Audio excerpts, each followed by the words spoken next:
Welcome to this week's virtual Drasha. This week we have the incredible privilege to be Parashas Vayishlach.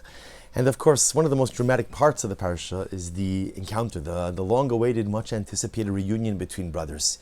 Yaakov Avinu, not knowing exactly what was going to go on, how was this all going to unfold? Is he going to face an Esav who is a friend or a foe? And amazingly enough, so Esav somehow is moved by this encounter. He kisses Yaakov, he hugs Yaakov, he cries over Yaakov, and at least for a small period of time it appears that brothers were able to live in peace. Ultimately, each of them goes their own way and builds out their respective dynasty. But what I want to draw your attention to is the night before that encounter. Because the night before Yaakov Avinu encountered his brother Esav face to face, he engages in this mysterious battle. The Torah tells us that Yaakov Avinu was left all alone. Vayivaser Yaakov levado. Yaakov Avinu was left all alone. Vayeovek ish imo. He fights with a man, a mysterious man, ad alos hashachar, until dawn. And Rashi HaKadosh says this was no ordinary man, but rather again, this was Saro Shel Esav, the ministering angel of Esav. So although amazingly enough, Yaakov and Esav themselves never fight, it's because Yaakov already fought the battle the night before. He fought the Malach, he fought the angel of Esav already the night before. And of course we know that comes the next morning, Yaakov Avinu was able to hold his ground. And although he was injured, a significant injury, Yaakov Avinu walks away from the encounter limping, but at the end of the day he is still standing. And then there's an incredible exchange. The Torah says as follows, Vayomer shalchini ki Allah shachar. This is in Parak Lamed Beis Pasuk of Zayin, chapter 32, verse 27. The angel, the ish, the man, says to Yaakov, let me go, for the dawn has come. Vayomer lo ashalecha ki im berachtani. Yaakov says, I won't send you away unless you bless me. Okay, Yaakov wants a bracha from the Malach. The Malach says, Vayomer elov mashmecha. What is your name? Vayomer Yaakov. And Yaakov says, my name is Yaakov. And of course, the obvious question is, what's your name? Malach, Saro Shel Esav, ministering angel of Esav. You've been fighting with this man the whole night. You know exactly who he is. Of course, in other words, it wasn't just like that the angel of Esav was in a bad mood, so he decided to start a fight with someone. This was a targeted contact. At the end of the day, again, the Malach of Esav, he went and he attacked Yaakov Avinu. Yaakov didn't seek him out. The angel sought Yaakov Avinu out. So what do you know? At the end of the encounter, you're asking, Mashmecha, what is your name? And then, of course, again, Vayomer Yaakov. Yaakov says, my name is Yaakov. And then the Malach goes on to say, no, your name is not Yaakov anymore. Rather, your name is Yisrael. Your name is Yisrael. And the Baal Shem Tov HaKadosh says something so incredibly beautiful. The Baal Shem Tov says that Malach was saying to Yaakov like this, Yaakov, you want a bracha. You want a bracha. Let me ask you, Mashemecha, what's your name? Now, dear friends, what's a name? A name is a form of identity. In fact, again, we mentioned this many times, that the Ari HaKadosh explains that when parents name a child, they are given a degree of prophecy. Because again, they're able to go ahead, a name has to capture the totality of the essence of the child. Of course, a parent only knows their child for a relatively short amount of time, so they have to give them a name. So HaKadosh Baruch Hu aids them with a dose of prophetic insight. So the Malach asks Yaakov, tell me, what's your name? Says the Rebbe, says the Baal Shem Tov. The Malach was asking Yaakov, when you look in the mirror, what do you see? Or better stated, when you look in the mirror, who do you see? What's your identity? How do you define? How do you look at yourself? And Yaakov says, who am I? Vayomer? Yaakov. I'm Yaakov. Now, if we go back a couple of parashos, how did Yaakov Avinu get his name? Yaakov Avinu got his name because when they were coming out of the womb, Yaakov held onto the heel of Esav. You see, Yaakov was really the firstborn, as Rashi explains. And he felt again Esav was trampling on him. So what did he do? He held onto the heel to try to go ahead and bring Esav back. It's my place. I'm the firstborn. I'm the Bechar. And the truth is, this characterized much of Yaakov Avinu's life. He was always under the heel. He always had to go ahead and finagle and jockey for a position. Right? So even though Esav later on sells his birthright to Yaakov, but yet, despite the fact that Esav sold the birthright, Esav was still claiming it as if it was his own. So Yaakov Avinu has to find a way to go in and get the brachas.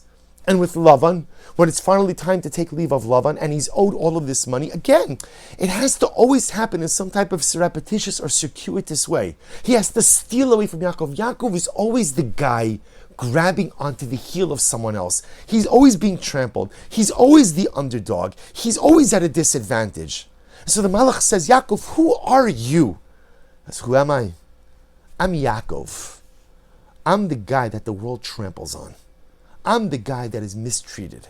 I'm the guy who is always at a disadvantage. And the Malach says, no, you're not. Do you want to know who you are? Vayomer lo Yaakov ye'amar od shimcha. Your name is not Yaakov anymore. Ki im Yisrael. And what does Yisrael mean? Ki sarisa im Elokim ve'im anashim vatuchal. You literally again have Ki sarisa, you've overcome angels, you've overcome man, and you have triumphed. Rashi says you've overcome the men, Esav and Lavan, and you've overcome angels because here the ministering angel of Esav, fought with you the entire night, and you conquered me, right? You subdued me. The name Yisrael means ultimately, again, the ability to go ahead and master over adversity. You have overcome difficult people, you've overcome difficult angels, you've overcome difficult circumstances. Not just you overcome it, you mastered it. Kisarisa, you become a master. Vatuchal, you have triumphed. See what the Malach was telling to Esav. What the Malach was saying to Esav is, at the end of the day, you want bracha? If you want good things out of life, and you want good things to happen, and you want positive outcomes, then you have to define yourself in a way where that becomes a possibility. But if you look at yourself as the underdog, if you look at yourself as the person who is perpetually trampled upon, if you look at yourself as the person who is always at the disadvantage, then that becomes the narrative that plays out over and over and over in your life. If you look at yourself as a Yaakov, then that becomes a self-fulfilling prophecy in the narrative of your life. But if you look at yourself, if you self-define as Yisrael, I'm not a Yaakov. I'm the guy who, when faced with difficult people, I'll overcome. I'm the guy who, when faced with difficult circumstances, I will triumph. That's me. When you define yourself as Yisrael, then that unlocks a world of bracha for yourself.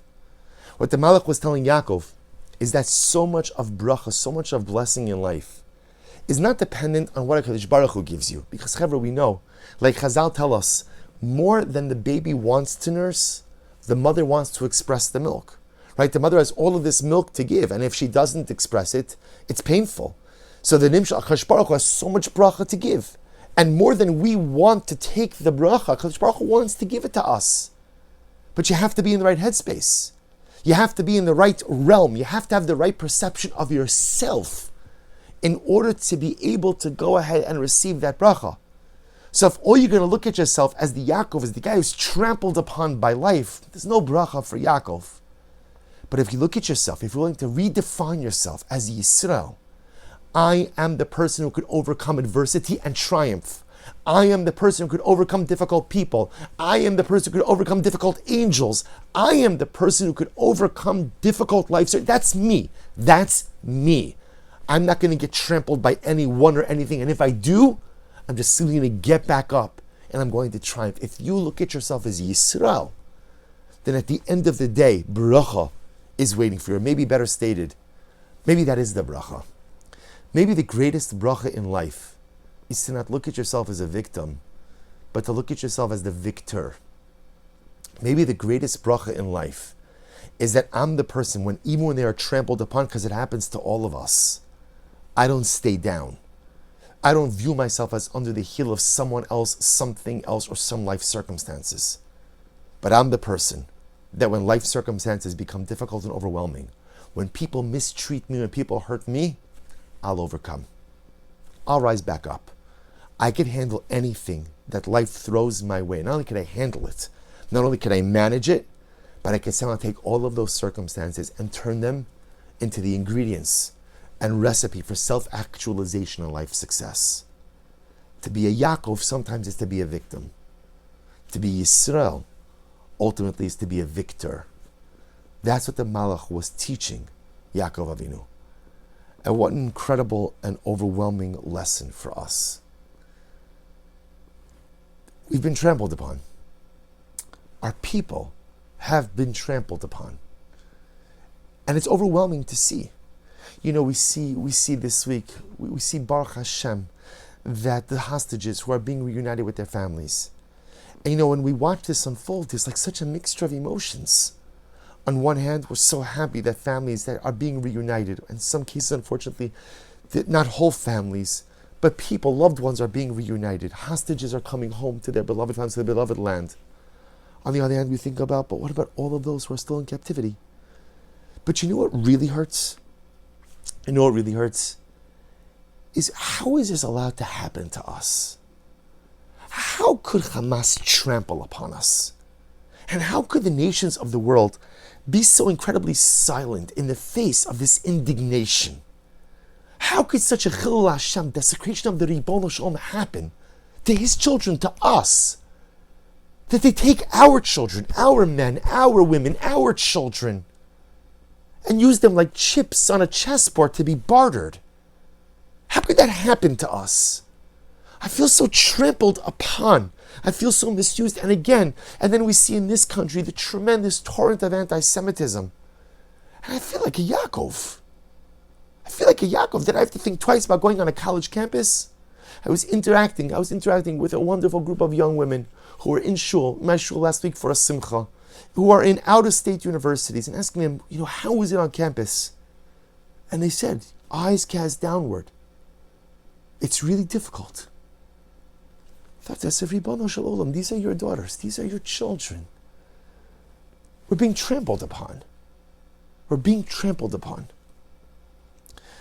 But herein lies our ability to actualize our Yaakov identity. Because, Chevra, what we show the world is that, yes, when you trample upon us and make us feel like a Yaakov, make us feel under the heel of other nations, under the heel of oppressive circumstances, under the heel of hatred, you know what we then do? You know what we do? We transform into a Yisrael.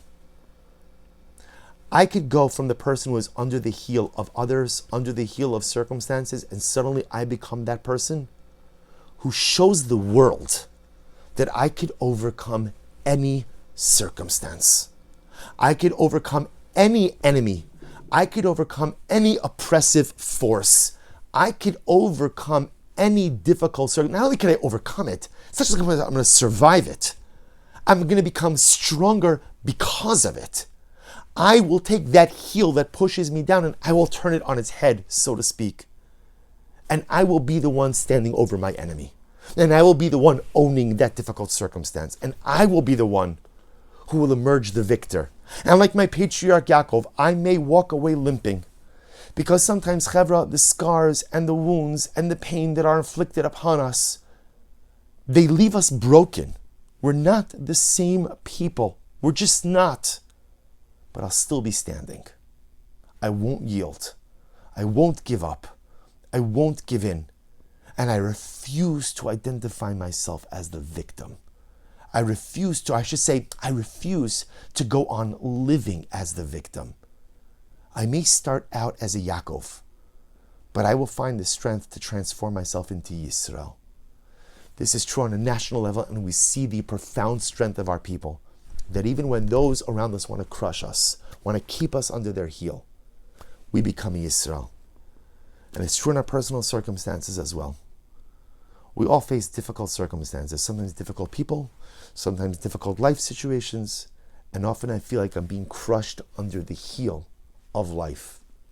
But dear friends, when you feel that way, just dig deep inside yourself and find your inner Yaakov.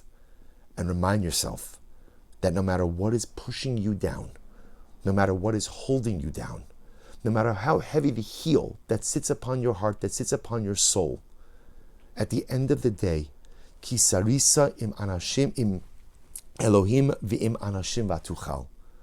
We are the people who have the ability to contend with the most difficult enemies, the most overwhelming oppressors, the most debilitating life circumstances. And we have the ability to take all of those realities and turn them into the ingredients for self-actualization and personalized growth. Maybe Zochem Yirtzeh Hashem to make the transformation from Yaakov to Yisrael, both as a nation, as Klal Yisrael, and as individuals as well.